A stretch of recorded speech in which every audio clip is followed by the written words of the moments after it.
Vamos dar seguimento ao 5º Meeting HTM Eletrônica, Tecnologia de Resultado. A próxima palestra será o tema Celulite, prática baseada em evidências, avaliação, recursos e associações no seu tratamento. A palestrante é líder da consultoria científica da HTM. Seja bem-vinda, doutora Thaís Rodrigues. Muito obrigada pela presença de todos vocês. É com muita alegria que, mais uma vez, a HTM promove o meeting. Já estamos na nossa 5ª edição, tá? É um sucesso de público, então, por isso, eu gostaria de agradecer muito a presença de vocês. É pensando no aperfeiçoamento profissional de vocês que nós, enfim, organizamos esse evento. Bem, hoje eu vou falar um pouquinho sobre um tema celulite, tá? Um pouquinho sobre a sua fisiopatologia, vamos dizer assim, a sua fisiopatologia, quais os recursos nós podemos utilizar para o tratamento dessa afecção e como nós podemos combiná-los. Bem, mas antes de falar de celulite, né, como o tema é prática baseada em evidências, o que vem na cabeça de vocês quando nós falamos de prática baseada em evidências? Alguém se habilita a dizer o que vem na cabeça? O que se lembra quando ouve falar essa palavra, esse termo? O que é prática baseada em evidências? Muito bem. Então, evidências científicas, estudos, né? Então, ou seja, publicações, artigos científicos com metodologia, com embasamento, né? Com comprovação da sua eficácia. Então, ou seja, a prática baseada em evidências nada mais é que uma metodologia. Então, ou seja, quando eu falo que a minha prática ela é baseada em evidências, significa que eu estou me norteando, as minhas práticas clínicas são norteadas, baseadas em artigos científicos, em publicações. Quando você recebe um paciente hoje com quadro de celulite, você tem algumas dúvidas clínicas a respeito do tratamento. Quais seriam essas dúvidas? Como eu posso fazer a avaliação desse cliente? Como é feita a avaliação? Como você avalia um paciente com quadro de celulite? Quais são os recursos indicados para aquele paciente, para aquela forma clínica? Então, ou seja, a prática baseada em evidências, ela começa com uma pergunta clínica, né, com um questionamento, uma dúvida. Então, a partir dessa dúvida, desse questionamento, eu vou recolher publicações, artigos científicos em base de dados, PubMed, Cielo, por exemplo, são base de dados onde eu consigo recolher artigos científicos de excelente qualidade. Então, ou seja, a partir disso, eu vou me nortear para o atendimento do meu cliente. Hoje aqui, quando chega um cliente de celulite para vocês, ou qualquer outra patologia, né? Como que vocês fazem a seleção dos tratamentos? Como você trata ele? Baseado em quê? Tenho certeza que algumas pessoas me falam, eu me baseio num curso que eu fiz. Eu me baseio no que eu aprendi na minha graduação. Eu me baseio num profissional, numa autoridade no assunto, num especialista. Então, ou seja, é a partir dessas opiniões que eu baseio a minha prática clínica. Só que o que você aprendeu na sua graduação, muito provavelmente hoje já existem outras tecnologias, não é mesmo?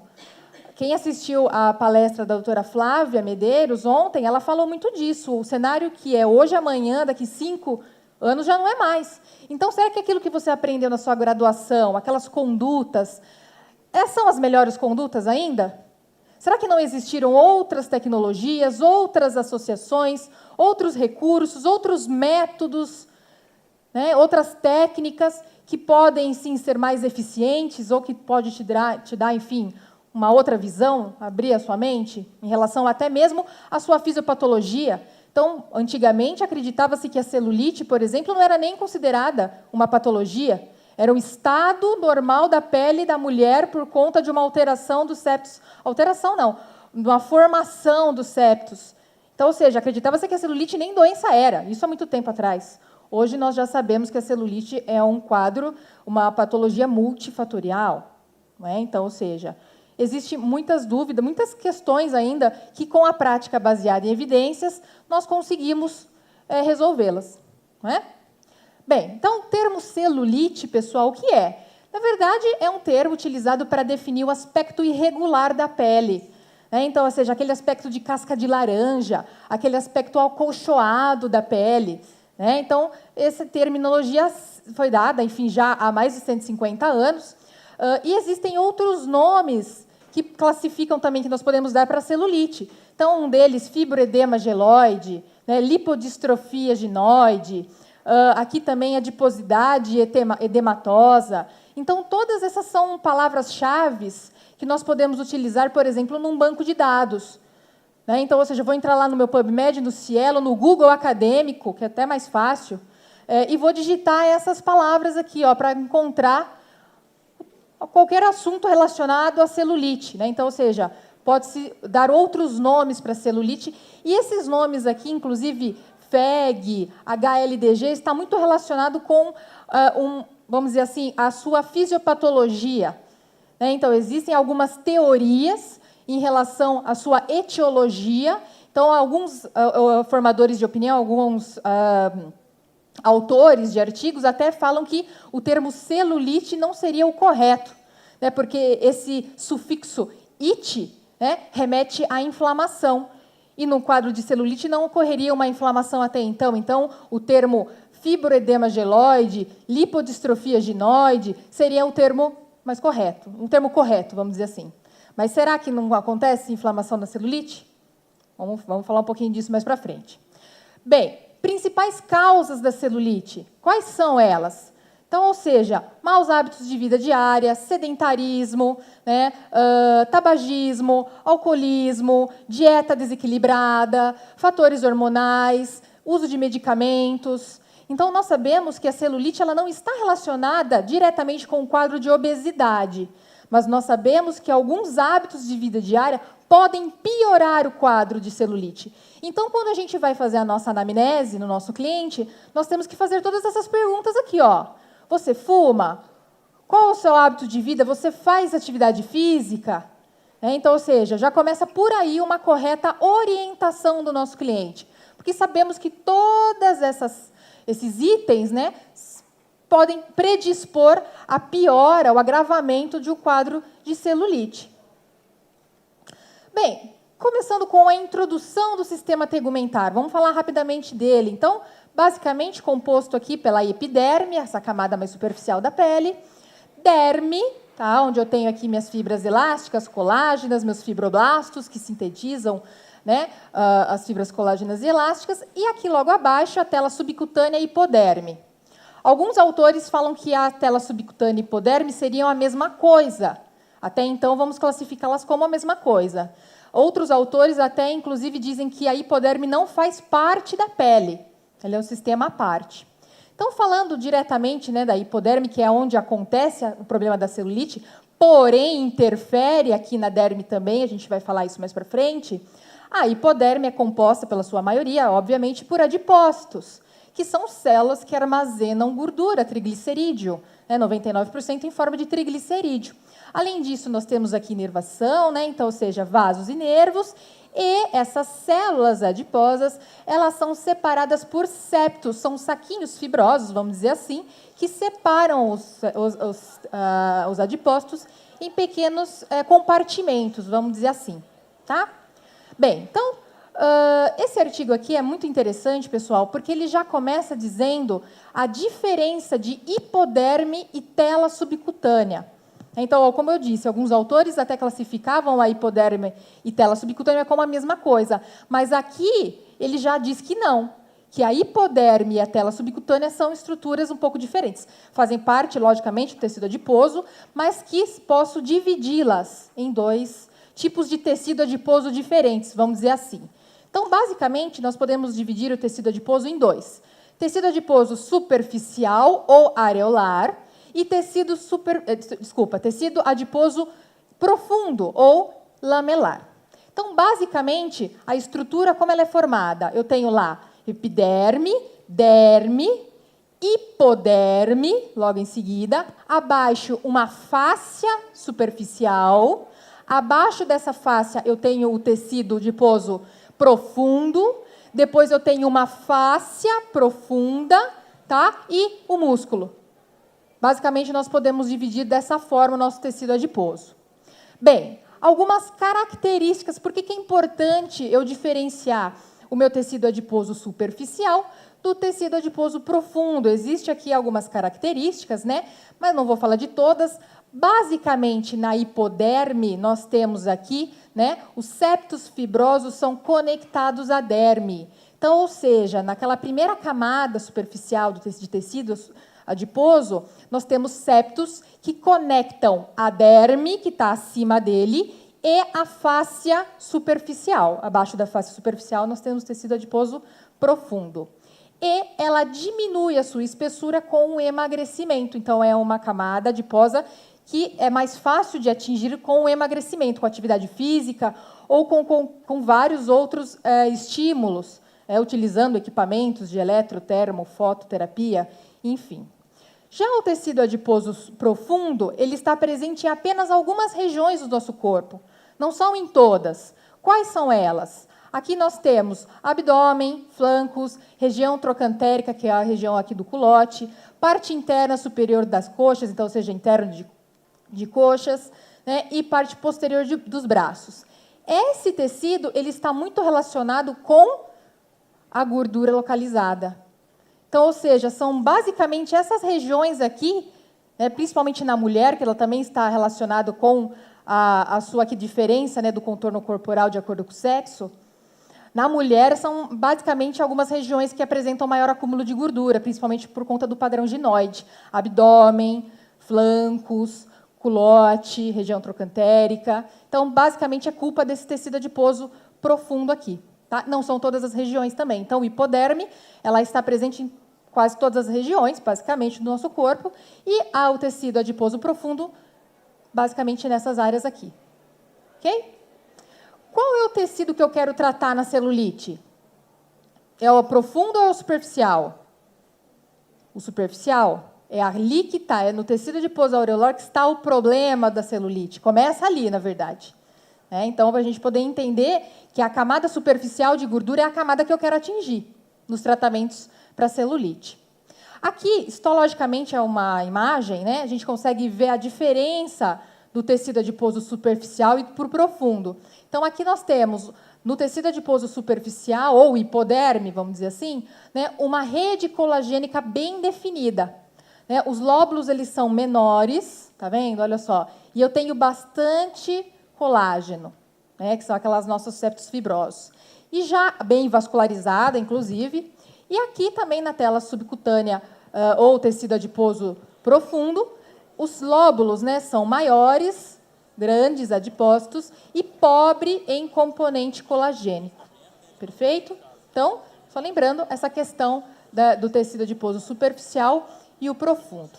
Bem, aqui esses septos, enfim, acho que a grande maioria já ouviu falar, que eles são dispostos de forma diferente em relação ao homem e à mulher.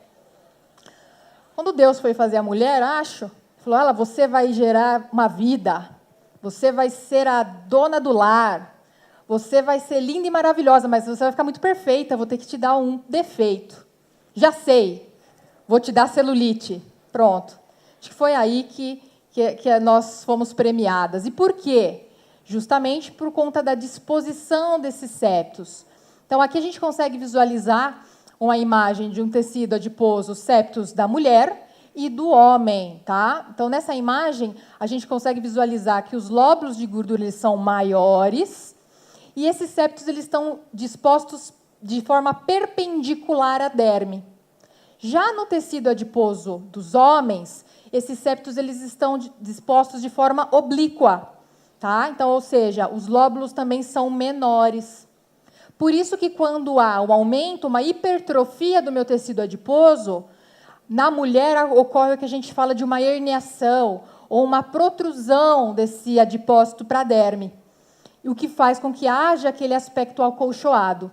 No homem isso já não acontece, porque a derme ela vamos dizer assim, ela é mais espessa e os septos eles estão dispostos de forma oblíqua. Então, quando há a hipertrofia, não há aquele aspecto acolchoado na pele característico, como nós podemos ver nas mulheres.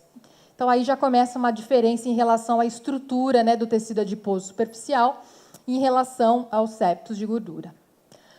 Bem, aqui, pessoal, em relação à etiologia, né, então, nós temos algumas teorias em relação à etiologia da celulite. Ainda é estudada a celulite em relação ao como ocorre, de onde vem, né, um quadro de celulite. E as principais teorias, elas estão baseadas nesses 4 itens. Primeiro deles, a diferença arquitetônica do tecido em relação aos gêneros, que eu já até fiz uma prévia, já comentei anteriormente, que é a disposição desses septos. Alterações vasculares, então, aqui muito em relação ao nome, a nomenclatura, fibroedema geloide, lipodistrofia ginoide, nós temos, sim, né, alterações vasculares e presença de edema na matriz extracelular, a gente vai falar um pouquinho disso. A existência de um processo inflamatório secundário à atividade hormonal do ciclo menstrual. Também existe um autor, Draelos, enfim, fala sobre essa teoria de um processo inflamatório. Não são, obviamente, todos os autores, todos os formadores de opinião. Alguns, inclusive, falam que não tem celulite, não tem processo inflamatório, mas já existe artigo falando referente a isso.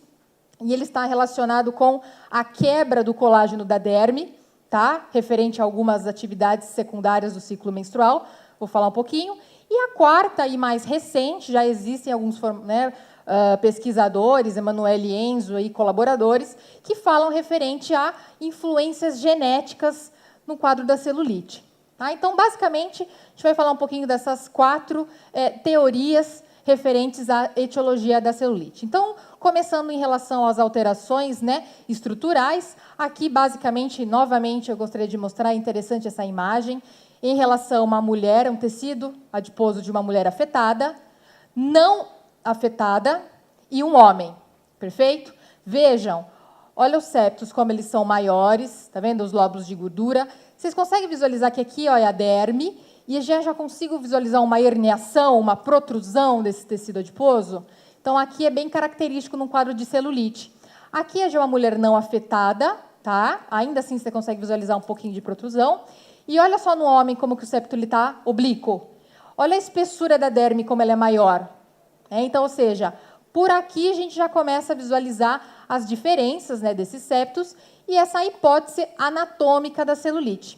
Perfeito? Essa seria uma primeira opção no quadro do porquê que se forma, enfim, da sua etiologia.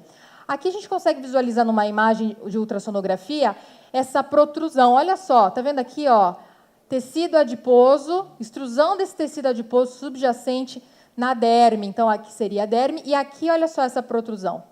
Tá vendo? Então, a hipótese de que a celulite esteja relacionada com as herniações da gordura na derme.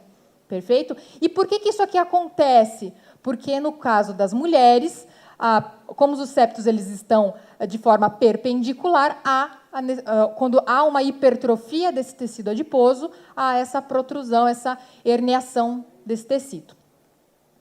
Bem, essa é uma primeira teoria, e agora nós vamos para uma segunda teoria, que é as alterações vasculares. Essa aqui é a teoria que a gente mais ouve falar, aquela que a gente aprende na graduação, aquela que, enfim, vários livros que vocês forem ler, vocês vão ouvir falar, vão ler a respeito dessas alterações, né, dessa fisiopatologia, dessa fisiologia das alterações vasculares.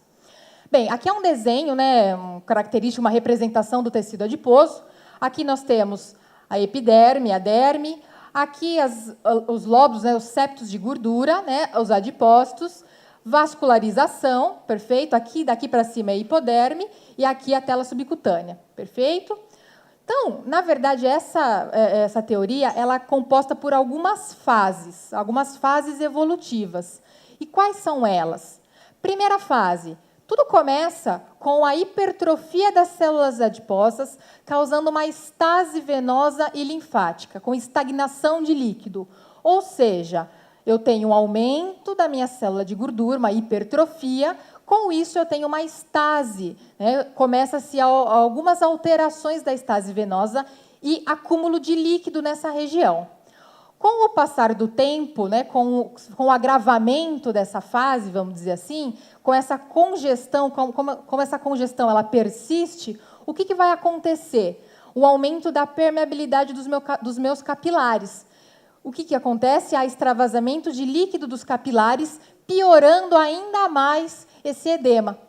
Além disso, eu começo, né, com a compressão desses vasos sanguíneos, o que vai me resultar numa diminuição da vascularização local, uma hipóxia tecidual, uma diminuição da oxigenação tecidual. Então, ou seja, esse tecido ele acaba ficando desnutrido, ele acaba ficando não oxigenado, tá, por conta dessas alterações. Quando o edema ele começa a dificultar essas trocas metabólicas, começa-se, o organismo ele tem uma reação referente a isso, e formação de fibrose, né? Formação de um arcabouço fibroso e rígido. Tá? Então, ou seja, por conta de um efeito, uma reação do nosso sistema, por conta desse aumento do edema, há essa formação fibrótica. E, obviamente, com o avançar do quadro, você tem uma retração, né, esclerótica, então o tecido ele fica bem endurecido, e aquele aspecto de casca de laranja é bem evidente. Há uma hiperpolimerização da substância fundamental amorfa, que está entre o espaço aqui, né, extracelular. Então, esse líquido ele acaba aumentando a sua viscosidade. E tudo isso, né, junto faz com que o quadro piore. Então, basicamente, a celulite ela tem algumas fases didáticas, vamos dizer assim, né, evolutivas do seu quadro. Essa se enquadraria dentro da teoria vascular, das alterações vasculares. Decorrente a isso, o que eu tenho no meu tecido? Eu tenho uma pele mal oxigenada, subnutrida, desorganizada, sem elasticidade. Então, tudo isso eu tenho num quadro de celulite. Então, a gente já vai começar a pensar no nosso raciocínio clínico. Como eu vou tratar esse quadro se eu tenho todas essas alterações aqui? Então, ou seja, veja, aqui é interessante essa imagem que você consegue visualizar uma hipertrofia do tecido adiposo. Então, os septos eles estão bem, há essa herniação. Elasticidade, então, essa derme está fragilizada por conta disso também. Então, eu tenho esse estímulo de aumento do adipócito e fragilidade da minha pele. Tudo isso faz com que eu tenha cada vez mais, enfim, o agravamento desse quadro.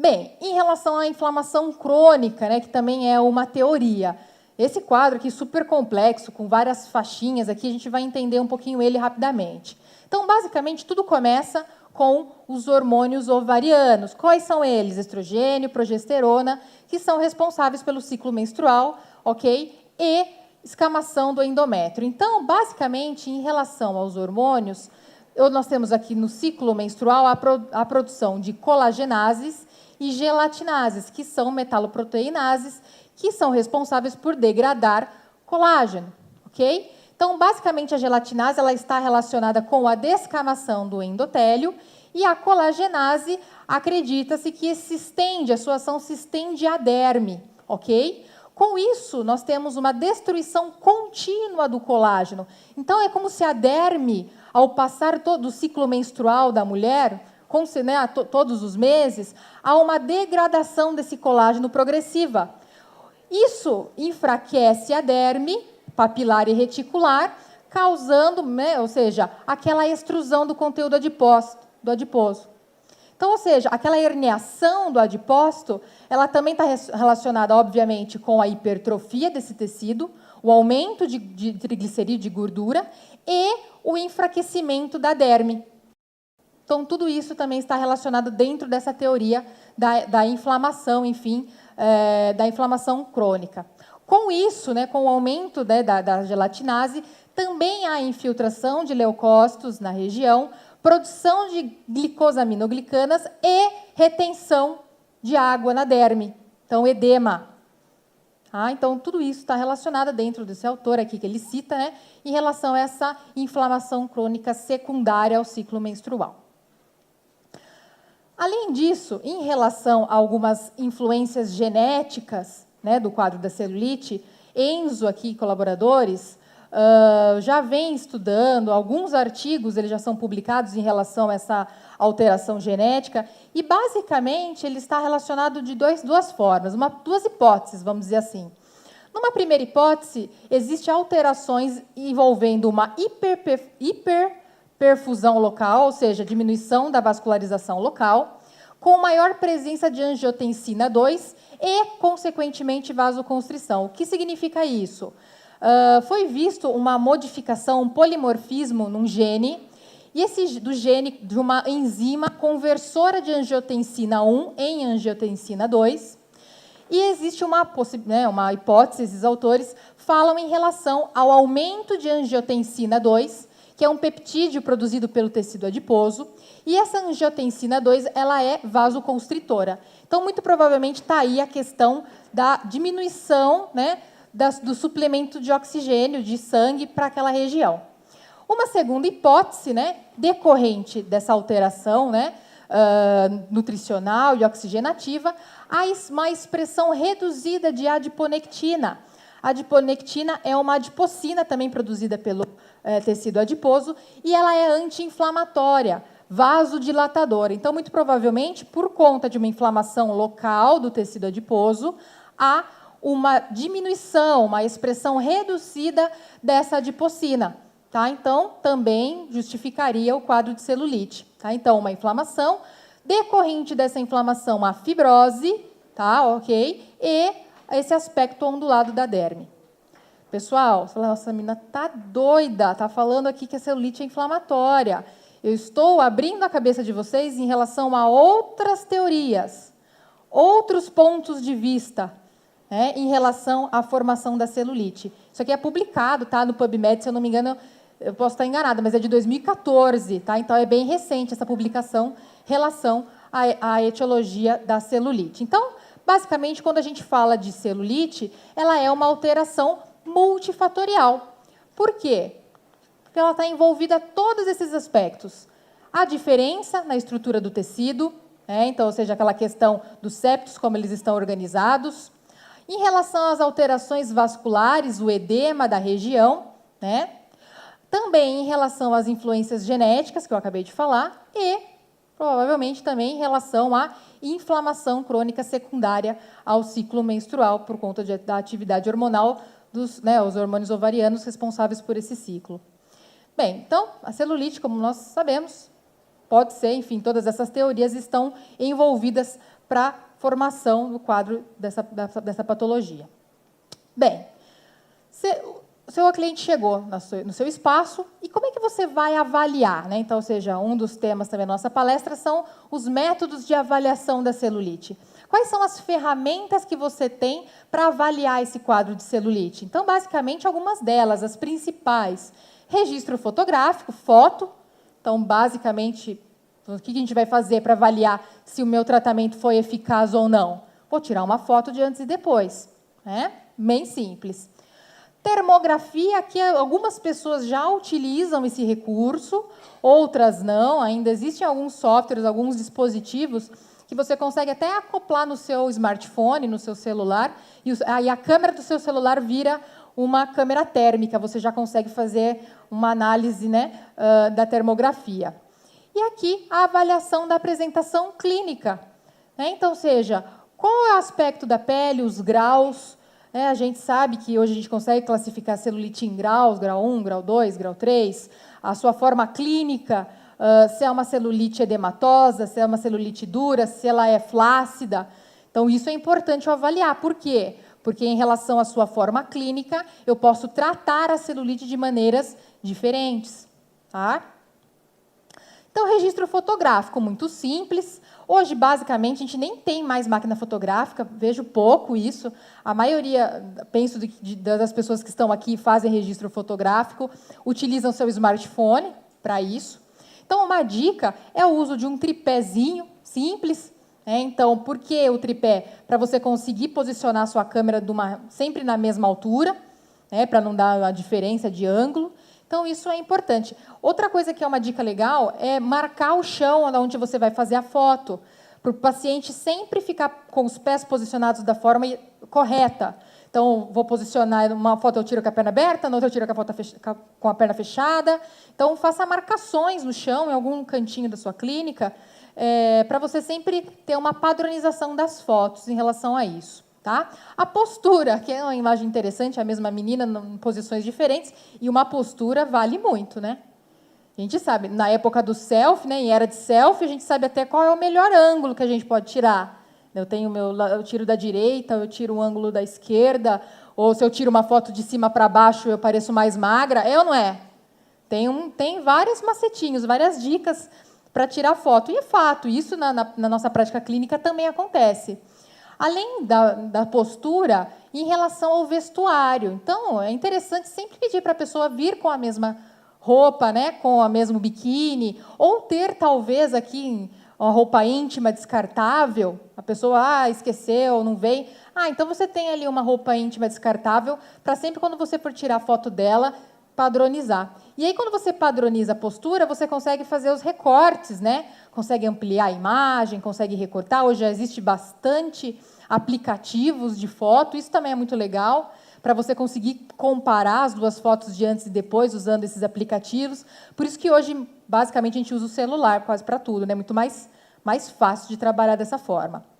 Em relação à perspectiva e ângulo, isso é fato, como eu acabei de falar anteriormente. Se você tira uma foto de cima para baixo, a pessoa parece mais magra. Se você tira num ângulo diferente, parece que o cachorrinho aqui está segurando a Torre de Pisa. Então, tudo é uma questão de perspectiva e ângulo. Quem trabalha com foto, com imagem, sabe que um bom ângulo é tudo, né?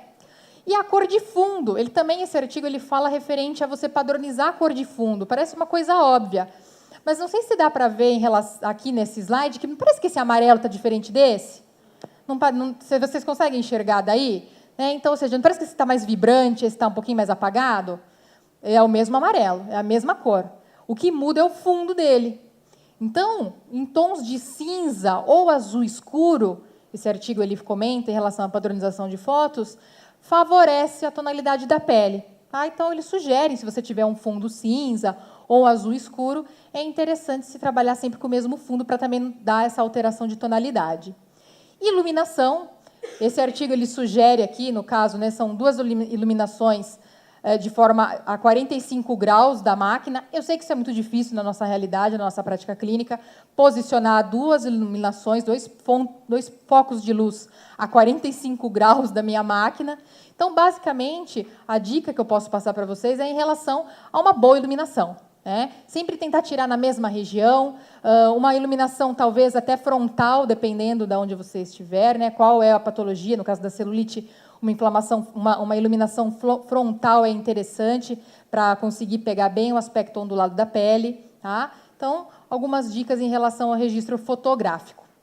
Ainda falando sobre avaliação, então aqui nós temos a relação à apresentação clínica. Tá? Então, chegou meu paciente lá, eu preciso avaliar ele clinicamente. Como que eu vou fazer essa avaliação? Então, aqui, né, a celulite ela tem sido classificada, aqui proposto por esses autores, Nuremberg e Miller, aqui já em 1978.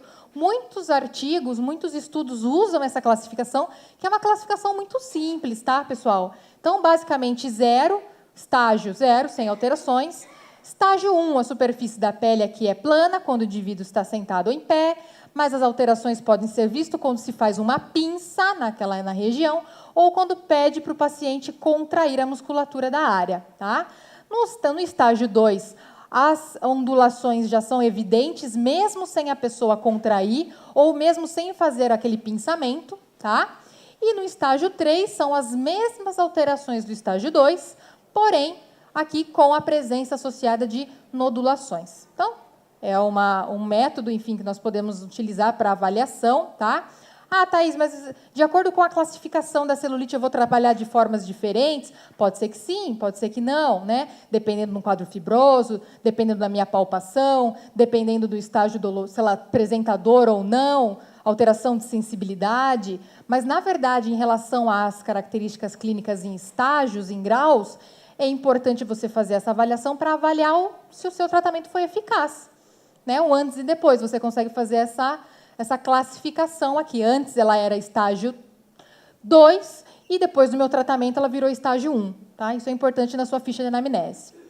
Outras, né, em relação à avaliação clínica, aqui Excel já propôs aqui uma escala de severidade, já é uma escala um pouquinho mais complexa, já entra aqui em questões de pontuação, né? Então, ela pontua cada item, né, é avaliado, então, o número de depressões evidentes, a profundidade dessas depressões, a aparência morfológica, né, das alterações superficiais, grau de flacidez, isso é legal, porque às vezes a gente tem um aspecto celulítico, né, então, ou seja, a flacidez de pele é mais acentuada do que a celulite em si, então a gente acaba se enganando um pouco. Aqui também há a possibilidade dessa avaliação, e ela também usa aquela classificação anterior e consegue quantificar, enfim, em leve, moderado ou intenso. É uma dica, quem quiser utilizar, esse aqui é o artigo, tá? Dessa escala de severidade. Em relação à forma clínica, então, isso é importante. Aqui vai me dizer qual é a conduta que eu vou ter para o meu paciente, tá? Dependendo do recurso que eu for utilizar, por exemplo, uma radiofrequência, tá? Se eu tenho uma celulite com característica flácida, eu não vou usar os mesmos parâmetros de uma celulite com característica dura, porque eu posso piorar o quadro. Então, às vezes a gente acaba menosprezando a nossa avaliação. Nem avalia. Olha a celulite lá, vê, tira foto para mostrar para o seu cliente, ou para postar nas redes sociais, para fazer o nosso marketing, né?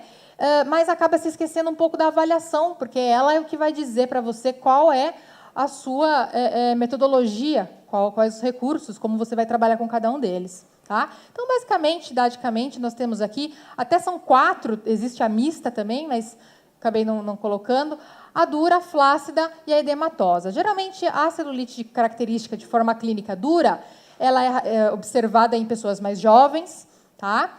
Então, aqui, a aparência ela é mais compacta, firme, não muda de acordo com a sua posição, e na palpação, o aspecto de casca de laranja ele é bem evidente. Já numa celulite flácida, ela é muito vista em pacientes inativos, sedentários, pessoas com idade mais avançada, tá? Pessoas que perderam peso de forma mais rápida. Então, basicamente, dessa forma clínica, é visto bastante essa característica flácida. E edematosa também, então, é visto que a pele ela é brilhante, fina, sinal de Godet, sinal de cacifo, ele é presente, que é quando você aperta a pele e demora para voltar, né? Ela afunda e demora. Tá? Então, ou seja, também está muito relacionada com peso nas pernas, com sensação de cansaço no final do dia. Tá? Então, é caracterizada como uma celulite edematosa. A mista é quando você tem uma celulite flácida em uma região e dura em outra. Tá? Então, basicamente, é essa a classificação mista. Esse daqui é interessante, esse é um artigo publicado pela doutora Patrícia Frois, e ela desenvolveu um protocolo de avaliação no uso, né, para avaliar a celulite. Então, existem alguns questionamentos dentro desse formulário, né, o exame físico, a inspeção, a palpação, a classificação, presença de alteração de sensibilidade. Então, é um roteirinho que você consegue seguir, né? Bem interessante esse formulário aqui desenvolvido para avaliação do fibroedema geloide. Um outro recurso que eu posso estar utilizando é a câmera termográfica. Tá? Então, como eu havia dito, já existem alguns dispositivos que você consegue colocar no seu smartphone para poder transformar ele em uma câmera térmica. E aqui, pessoal, como é que a gente vai trabalhar com uma termografia? Existem algumas regrinhas para se utilizar. Tá? Então, por exemplo, às vezes o paciente ficou lá sentado esperando ser atendido, e aí logo em seguida você vai lá e tira a fotografia. Não vai ser uma informação fidedigna, porque ele precisa de uma temperatura ambiente mais ou menos de 22 graus, o paciente precisa pelo menos ficar numa posição ali de 10 a 15 minutinhos nessa temperatura, para a temperatura corporal ficar estabelecida, não pode ficar sentado ou próximo de equipamentos que gerem calor. Então, existem algumas regrinhas para o uso da termografia. Mas é um recurso muito interessante, porque, a partir dele, você consegue avaliar um déficit circulatório. Então, aqui você consegue visualizar, né, no artigo, ele mostra uma ilustração termográfica de grau de celulite 0, e aqui um grau 4. Né? Então, e aqui, na verdade, do lado, você tem uma escala, né, de temperatura. Então, quanto mais vermelho os tons de vermelho, vinho, roxo, significam que há um aumento da temperatura. E tons mais esverdeados, né? Então, amarelo, verde, azul, até um azul bem escuro, significa diminuição da vascularização ou uma temperatura mais fria. Tá? Então, a partir desses dados, você também consegue avaliar essa questão dessa alteração microcirculatória. Tá? Porque a gente sabe que, por conta de todos os aspectos relacionados à celulite, é um tecido mal oxigenado, subnutrido, e, muito provavelmente, também, numa termografia, você vai conseguir visualizar uma diminuição da temperatura por conta dessas características. Tá? Bem, então, falando um pouco sobre os recursos, o que a gente vai usar para o tratamento da celulite? Esse aqui é um artigo, pessoal, na verdade, é uma revisão sistemática. Quando a gente fala de prática baseada em evidências, quem quiser começar a trabalhar com essa metodologia, é interessante reunir artigos de revisão sistemática, porque eles estão baseados justamente para resolver e esclarecer alguma dúvida clínica. Então, dentro desse artigo aqui, foram revisados mais de 1000 artigos. Tá? Então, por viés metodológicos ou por evidências científicas, desse artigo restaram 67. Tá? Então, ou seja, são artigos com boa evidência científica, de recursos, né? Então, fornecendo ao profissional uma visão geral das opções de tratamentos disponíveis com evidência científica muito boa. Tá? Bem, primeiro deles, vacoterapia, massagem mecânica, boa evidência científica, seja por equipamentos, né, de pressão negativa, vacoterapia, endermologia, ou manual. Ele também cita aqui, ó. Tá? Aqui é a evidência. Então, 2B, tá vendo? Ó, muito boa evidência científica. Um outro recurso, laser. E quando eu falo laser, ele traz vários comprimentos de onda, lasers diferentes, mas traz principalmente laser de baixa potência, que é o laser que a gente tem na nossa clínica. O laser vermelho, laser infravermelho. Boa evidência científica também para o uso do laser para o tratamento da celulite. Poucas pessoas usam laser para tratar celulite. Né? Poucas pessoas. E tem muito artigo, olha só. Muita coisa. Boa evidência científica com resultado muito bom para o laser de baixa potência para o tratamento da celulite. A gente vai entender por quê. Aqui, pessoal, radiofrequência.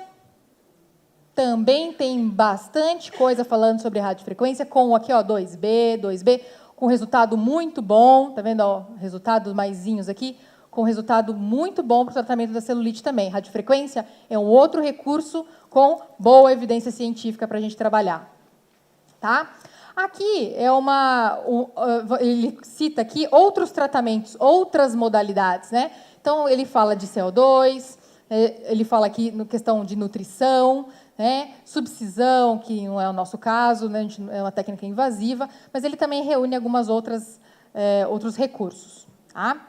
Bem, a vacoterapia, basicamente, pessoal, para quem já trabalha, ela foi inventada há muito tempo atrás, utilizando chifres de animais, mas a gente conhece a endermologia, né, da França, através aqui de Louis Paul Guittard, em 1970, ele sofreu um acidente automobilístico, obteve muitas cicatrizes, aderências desse acidente que ocorreu, e ele passava horas realizando massagens, né, para remodelamento, para devolver a função às atividades. E aí, decorrente a isso, ele desenvolveu um equipamento que levou até as siglas do nome dele, patenteou, GPL, quem for buscar na literatura vai conseguir encontrar, tá? E ele desenvolveu esse equipamento para acelerar o processo de recuperação. Basicamente, o equipamento de vacoterapia consiste em ventosas com roletes. Ela promove uma pressão negativa, uma sucção do tecido, associada a uma pressão positiva das ventosas dos roletes. E, com isso, ela promove uma massagem mecânica no meu tecido. Né? Então, nós podemos utilizar uma vacoterapia para depressomassagem ou depressodrenagem linfática. Consigo trabalhar de forma dessas duas, né, enfim, dessas duas técnicas, utilizando o uso das ventosas. Tá? Os efeitos terapêuticos da vacoterapia, né, no tratamento da celulite, quais são eles? Aqui, no caso, o estímulo das fibras de colágeno e elásticas, tá? A ativação da microcirculação. Lembra que eu falei que a celulite é um tecido mal oxigenado, subnutrido, pouco vascularizado? Então, olha só, aqui é uma imagem termográfica antes e após o tratamento. Então, aqui, olha só, veja que existem aqui algumas áreas que, com diminuição da temperatura, áreas pouco vascularizadas, e logo após, olha o aumento da temperatura, olha a vascularização local. Tá? Então, a utilização da vacoterapia para essa finalidade, para o aumento da vascularização, é muito interessante. Além da redução de edema local também. Tá? Muita gente fala para mim, mas eu não vou trabalhar com vácuo porque vácuo causa flacidez. Acho que algumas pessoas que trabalham já ouviram falar que vácuo causa flacidez de pele. Tá? Então, não vou trabalhar com ele. É mito. Na verdade, ele pode até causar flacidez se você não souber trabalhar. Tá? Então, ou seja, trabalhando numa intensidade correta, de uma maneira correta, sem deixar petequias, né, que são aqueles pontinhos vermelhos na pele, eu tenho, inclusive, estimulação de fibras colágenas. Então, nesse artigo aqui, é muito legal, é feito em porcos, né, tecido animal, antes do tratamento. Tá? Então, foi uma amostra de suínos, 4. A, controle. B, 10 sessões. E aqui, 20. Todos esses branquinhos aqui é tecido adiposo. E esse azulzinho aqui é fibra colágena. Então, a gente consegue visualizar que houve um aumento da deposição de colágeno e alteração aqui, um remodelamento do meu tecido adiposo. Tá? Então, muito interessante se utilizar vácuo para essa finalidade também no quadro de celulite. Poderia utilizar o vácuo em uma pessoa que eu já identifiquei que na avaliação ela tem flacidez? Você pode estar utilizando algum... Por isso que a gente vai falar de vários recursos. Então, muito provavelmente, você vai conseguir... Se é uma cliente com um quadro de flacidez, se você trabalhar uma radiofrequência, talvez uma temperatura um pouco maior, estimulando a produção de colágeno, talvez você tenha um bom resultado. Tá? Você pode usar o vácuo? Também pode, mas aí você faz a radiofrequência e logo em seguida você faz o vácuo. Numa pressão mais baixa, então você não vai usar uma pressão muito alta e você vai fazer movimentos mais rápidos. Tá? Então, ou seja, a técnica de aplicação muda um pouquinho. Tá?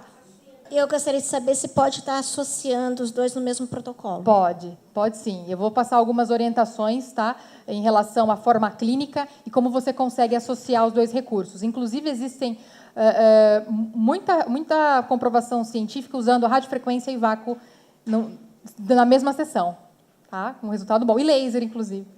Bem, então, aqui o objetivo na vacoterapia na celulite, né? Ou seja, promover a mobilização profunda de tecido, ok? Incrementar a circulação, tá? Sanguínea e linfática e maleabilizar o tecido conjuntivo, atuando aí nessas travas fibróticas características da celulite. Então, uma celulite dura também é muito utilizada, aumentando essa maleabilidade desse tecido congestionado e diminuindo o edema da região. Aqui alguns resultados clínicos, tá? Os artigos, pessoal, quem quiser, quem tiver interesse em ler esses artigos, só me pedir que eu encaminho para vocês na íntegra, que é só uma prévia. Então, utilizado 33 mulheres saudáveis submetidas a 2 sessões por semana de vácuo. Então, para quem me pergunta em relação a qual é a frequência, posso usar todo dia, quantas vezes por semana? Aqui foram 15 sessões, 2 vezes por semana. Tá? Então, antes, depois, antes e após. Tá? Então, os autores concluíram que é um método bem tolerado, eficaz para reduzir o diâmetro e circunferência corporal. Então, isso acontece quando a gente vai trabalhar com a vacoterapia. Às vezes, a gente vai fazer medidas antropométricas, né, fita métrica, a gente tira essas medidas e observa que há uma diminuição, né, da circunferência também, redução do grau de celulite e diminuição daquela aparência de casca de laranja bem característica. Muito provavelmente isso acontece por conta da estimulação de colágeno, aumento de colágeno, evitando aquela protrusão, que eu comentei com vocês, do tecido adiposo, e um remodelamento do meu tecido adiposo também, e realinhamento das fibras de colágeno. É por isso que eu tenho melhora da celulite utilizando a endermologia. Aqui também um outro estudo de 118 mulheres, submetidas aqui também a 2 vezes por semana, totalizando 15 sessões, e 99% desses sujeitos obtiveram redução da circunferência e 69% relataram grande satisfação. Aqui a gente consegue visualizar aquele aspecto bem ondulado de casca de laranja antes e após. Bem, passamos para um próximo recurso, que é o laser de baixa potência para o tratamento da celulite. Então, como a gente vai trabalhar com o laser, a gente vai falar um pouquinho, mas basicamente para a gente entender o conceito de luz, luz é energia. Tá? Então, aqui a gente tem um modelo atômico de Bohr, né? Todo mundo isso que já viu, acho, esse modelinho aqui, esse desenho no ensino médio, alguma vez na vida. Aqui nós temos o núcleo desse átomo, composto por nêutrons e prótons, carga positiva, e nós temos elétrons que circundam o núcleo, perfeito? Esses elétrons, eles estão dispostos em diversas camadas de valência, tá? Camadas mais energéticas, menos energéticas, e quando esse elétron passa de uma camada mais energética para uma camada menos energética, ele solta energia. Essa energia aqui, ó, ela é transmitida em forma de fótons, essa é uma energia oscilante, tá? Então, nada mais é que a luz é uma radiação eletromagnética, uma energia que é transportada em forma de fótons, tá? E quando a gente fala de laser e LED, isso também gera muita dúvida. Então, Thaís, laser é melhor que LED? Em relação à luz, pessoal, a gente já sabe que no tecido biológico, tanto laser como LED têm efeitos muito similares.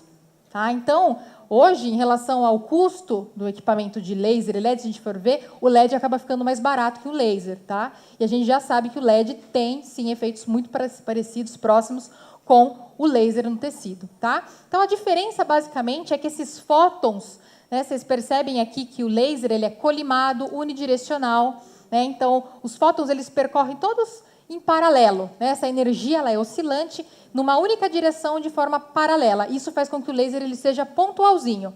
Então, como é que você vai descobrir se você tem um laser ou um LED? Quando você liga o equipamento, você vê que a emissão da luz ela é pontual, como esse laser point aqui, ó. Né? Diferente da luz branca, por exemplo, que ilumina a sala. Como ela diverge, esses fótons eles estão cada um para uma direção. Basicamente, fisicamente, essa é a diferença entre laser e LED. Tá? Comprimento de onda. Isso é uma pergunta que bastante gente me faz.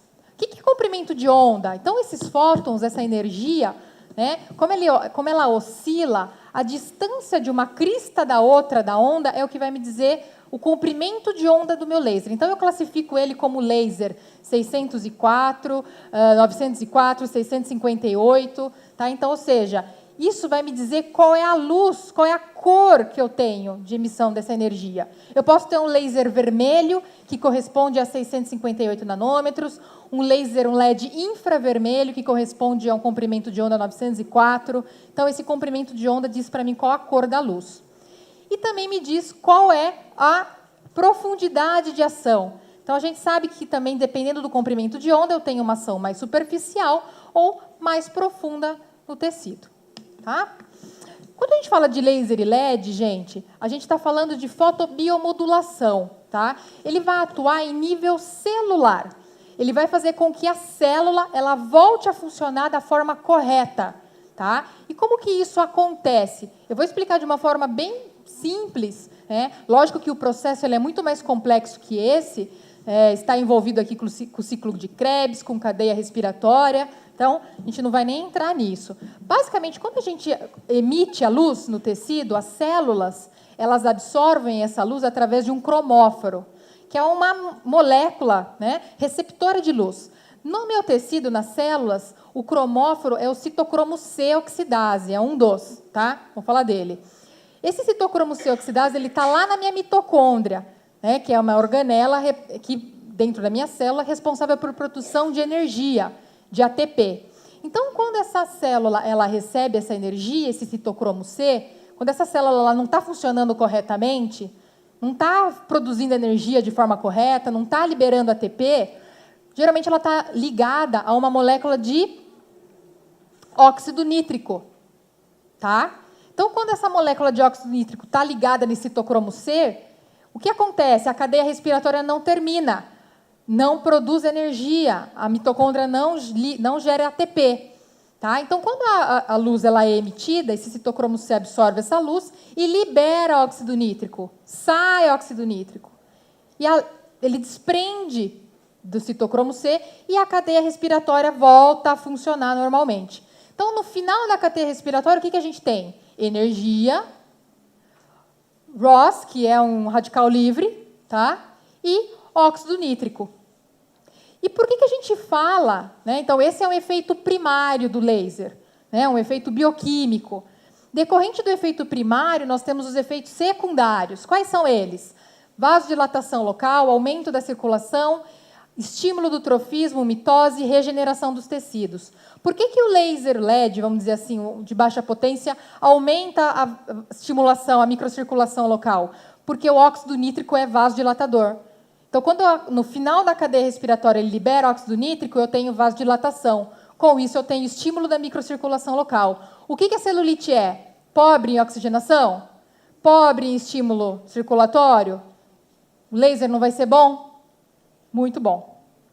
Tá? Então, basicamente, o que existe na literatura em relação a laser de baixa potência? Laser vermelho, da cor vermelha, e infravermelho, que a gente não consegue visualizar. Comprimento de onda, vermelho, lá os 658 nanômetros, e 904, 830 nanômetros no infravermelho. O vermelho, eu vou otimizar a circulação, vou estimular uma regeneração celular, melhorando o aspecto da pele. O infravermelho atua muito estimulando a drenagem. A gente já sabe que o infravermelho tem atuação no linfângio e também pode ser utilizado em regiões ganglionares, tá? Pontualmente. Um bom resultado, até mesmo associado com uma drenagem na região. Aqui, pessoal, em relação a alguns resultados clínicos, esse artigo é muito legal. Ele foi realizado pela equipe do professor Nivaldo Parisotto, na UFSCar, né, em São Carlos, em relação à alteração da circulação local em mulheres com quadro de celulite associado ao estímulo com a esteira.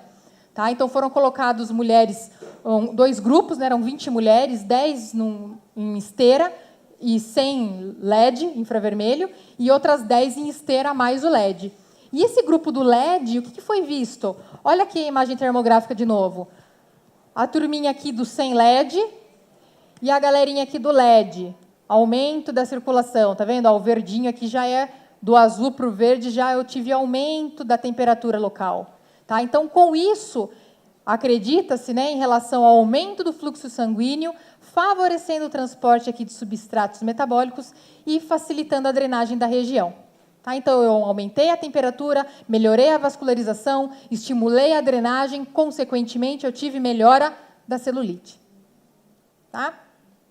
Aqui também um outro artigo, aqui ele associou, tá? Então, para quem já está me perguntando de associações, eu já vou começar já a puxar um pouquinho dessas associações, tá? Aqui foi associado um laser, tá? De baixa potência. Usaram 2 comprimentos de onda, tá? Usaram o vermelho e o infra e fizeram a massagem na mesma sessão, ok? Antes, né? Então, ou seja, e após. Tá? Então, foram utilizados um N alto de 83 sujeitos, tá? Totalizando aqui 8 tratamentos, da mesma forma que me pergunta a periodicidade. 2 vezes por semana, durante 4 semanas, um mês, tá? Totalizando aqui 8 tratamentos. A coxa lateral não foi usado como controle. Então, eles fizeram só de um lado. Do outro lado, eles utilizaram como controle para comparar, enfim, a resolução do quadro. E os autores concluíram que a energia laser de baixa potência, de duplo comprimento de onda, usaram os 2 comprimentos, tá?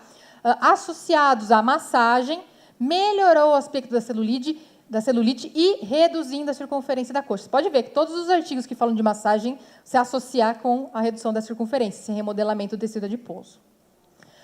Próximo recurso, né, que é a radiofrequência. Então, todo mundo aqui já deve ter ouvido falar da radiofrequência, essa energia eletromagnética de alta frequência. Tá? Basicamente, como é que ela vai atuar? Ela atua, né, em relação à oscilação de dipolos, então, a molécula da água, por exemplo, um dipolo, que quando ela passa a energia eletromagnética por ela roda no seu eixo, fazendo com que haja aumento da temperatura local. Tá? Então, o que acontece? A radiofrequência ela não transfere calor para o tecido. Tá? Então, quando você põe a mão na ponteira da radiofrequência, ela não tem que estar quente. Na verdade, ela tem que emitir essa radiação eletromagnética e, com a resistência que o tecido exerce para a passagem essa energia, ele vai aquecendo, como se fossem resistores em série. Quanto maior é o teor de água, mais água o meu tecido tem, mais ele vai conseguir transferir essa energia. O tecido adiposo ele retém mais, ele acumula mais energia em relação a outros tecidos que são mais ricos em água. Tá? Em relação ao objetivo da radiofrequência, o que eu quero atuar? Por que eu vou utilizar uma radiofrequência para o tratamento da celulite? Basicamente, porque eu quero resolver, né, a fibrose dos septos, que eu tenho o aumento dessa fibrose, desses septos, melhora da microcirculação e facilitação da drenagem e o remodelamento dessas fibras colágenas. Basicamente, são esses objetivos que eu quero atingir utilizando um equipamento de radiofrequência. Aqui, esse estudo foi utilizado uma celulite de característica fibrosa. Todas essas faixinhas brancas aqui são septos fibrosos, né? Você vê que ele está bem aumentado. E, após o tratamento, olha só como eles diminuíram, tá? Então, a radiofrequência consegue maleabilizar esse tecido fibrótico, tá? Então, quando eu consigo maleabilizar essa fibrose, eu consigo facilitar a drenagem daquela região, tá? Eu melhoro o aspecto de casca de laranja. Aqui, pessoal, a gente consegue visualizar que a radiofrequência também conseguiu aumentar a vascularização do tecido antes e após, aqui na setinha, nota-se, né, uma vasodilatação. Então, ou seja, consigo trazer mais sangue também para esse tecido que está mal oxigenado. E como é que eu vou trabalhar com a radiofrequência? Basicamente, quando eu quero trabalhar com o aumento da maleabilidade do meu tecido, amolecer o colágeno, eu tenho que trabalhar com temperaturas baixas. Então, isso é importante quando a gente vai falar de avaliação. Por isso que é importante a gente saber avaliar. Eu vou tratar uma celulite dura, com aspecto fibroso, né, com dor à palpação. Qual o meu objetivo com a radiofrequência? Eu quero maleabilizar o tecido colágeno. Qual é a temperatura que eu vou usar? Em torno de 37, 38, tá? Em média, 5 minutos. Então, celulite dura edematosa, basicamente, é essa a temperatura que eu vou trabalhar, tá? Porém, a radiofrequência também faz o inverso, ela estimula o colágeno, né, através de uma proteína HSP47, que induz a produção de tecido de colágeno, de fibras colágenos, tá? E também pode ser utilizada para o tratamento da celulite. Só que para uma celulite de característica flácida, tá? E quando eu tenho uma celulite de característica flácida, eu vou trabalhar com uma temperatura, em média, de 40 a 42 graus. Entenderam por que é importante a gente avaliar? Porque é o meu tratamento, dependendo do meu objetivo, dependendo do recurso que eu vou utilizar, eu vou trabalhar de formas diferentes. Aqui, também utilizando radiofrequência antes e após, tá? Então, a radiofrequência bipolar, a temperatura de 42 graus. Então, os autores demonstraram um resultado bom, né, um global, da superfície da pele e menor aparência de casca de laranja. Isso. Se eu quero reduzir, além da celulite, a gordura localizada, por exemplo, você colocou ali que é 37... de 40 a 42, 40. Né? Então, Flácida, né? Mas para a gordura também? Porque Então, sempre nessa região tem gordura e tem celulite. Tem. Aí você consegue também trabalhar outros recursos. Então, por exemplo, associando uma massagem mecânica, né, onde você tem um remodelamento desse tecido adiposo e, consequentemente, você também tem ali um aumento da espessura da derme, você tem uma diminuição do aspecto de casca de laranja. Então, suponhamos que você quer associar dois recursos. Eu tenho, como a celulite ela é uma patologia multifatorial, você tem hipertrofia do tecido adiposo, você tem diminuição da espessura da derme, perfeito? Então, para você poder associar dois recursos, o que você pode fazer? Um recurso que vai atuar, não que a radiofrequência não atua no tecido adiposo, ela vai atuar também. Você pode estar trabalhando, suponhamos, só a radiofrequência, ou radiofrequência em dermo. Então, você pode fazer uma radiofrequência 40 a 42 graus para a pele, tá? E uma endermologia para um remodelamento do tecido adiposo. Não sei se eu respondi a sua dúvida, mas se você quiser trabalhar gordura junto, é esse protocolo aqui. Tá? Temperatura alta. Só a celulite que é 38? Então, depende do tipo de celulite. Então, por exemplo, se você tem uma celulite com um caráter mais fibrótico, se você usar uma temperatura muito alta da celulite, você vai piorar essa fibrose. Concorda? Porque você vai estimular mais colágeno. Ah, mas eu quero atuar, então, por exemplo, na celulite fibrótica e na gordura. Você pode utilizar, por exemplo, um ultrassom. Entendeu? Eu vou falar um pouquinho do ultrassom. Aí você pode associar uma radiofrequência com uma temperatura mais baixinha, melhorando a maleabilidade, e você também consegue associar com o ultrassom, inclusive com princípios ativos lipolíticos, cafeína, por exemplo, já tem estudo comprovando isso, que também atua estimulando a lipólise e diminuindo a hipertrofia, né, o volume desse tecido adiposo. Dá para você associar assim. Em relação a você quer trabalhar, por exemplo, fibrose e gordura. perfeito? Que foi que ela me perguntou, Thaís, mas se eu usar radiofrequência nessa temperatura aqui, vou piorar a fibrose, concorda? Então, o que você pode fazer? Trabalhar com uma temperatura de radiofrequência mais baixa, para aumentar a maleabilidade desse tecido fibrótico e associar com o ultrassom, por exemplo, com princípios ativos, usando a fonoforese, cafeína, que também vai estimular ali a lipólise local e diminuir a hipertrofia do tecido adiposo. Aqui, pessoal, em relação à radiofrequência, eu só queria mostrar uma questão dessa imagem histológica, eu achei muito legal. Também, no mesmo artigo, né, utilizando aquela temperatura alta, aqui antes, então tudo vermelhinho aqui, ó, é derme. Esse branquinho é tecido adiposo. Você consegue visualizar aqui aquela protrusão, aquela herniação que mostra, que faz aquele aspecto de casca de laranja? Com a radiofrequência, eu aumentei a espessura dessa derme. E, com isso, eu estou empurrando o tecido adiposo para baixo. Então, isso é muito legal em relação a por que eu posso usar uma radiofrequência com temperatura alta para tratar celulite. Porque, quando eu aumento a espessura da minha derme, eu estimulo a produção de colágeno, é como se eu estivesse empurrando meu tecido adiposo para baixo, evitando essa herniação e diminuindo o aspecto de casca de laranja. Tá? Aqui também, utilizando aqui o antes e depois. Tá? Bem interessante. Aqui, pessoal, redução de edema. Então, todas essas setinhas que a gente consegue visualizar, que é a presença de edema, e após o tratamento, a redução do edema. Tá? Outro recurso, vou passar rapidamente, é o ultrassom, que até a colega que chegou a comentar, eu acabei falando sobre ele, também é muito utilizado para celulite, né? Principalmente por conta do efeito tixotrópico dele, tá? Não só o efeito tixotrópico, tem outros, mas eu não vou adentrar muito nessa relação, mas esse efeito tixotrópico, o que ele é? Ele aumenta a maleabilidade do tecido, ou seja, ele aquele aspecto, a substância fundamental amorfa, que está lá entre as células do tecido adiposo, ela está endurecida, ela está aumento da viscosidade dela, tá? Tudo por conta do edema. E quando eu trabalho com o ultrassom, ela fica mais fluida, essa substância fundamental amorfa, que também facilita a drenagem da região. Tá? Isso é muito legal. E um outro recurso do ultrassom também que você pode estar atuando é a fonoforese. Dentro daquele artigo de revisão sistemática que eu passei para vocês, por que eu estou falando de ultrassom, na verdade?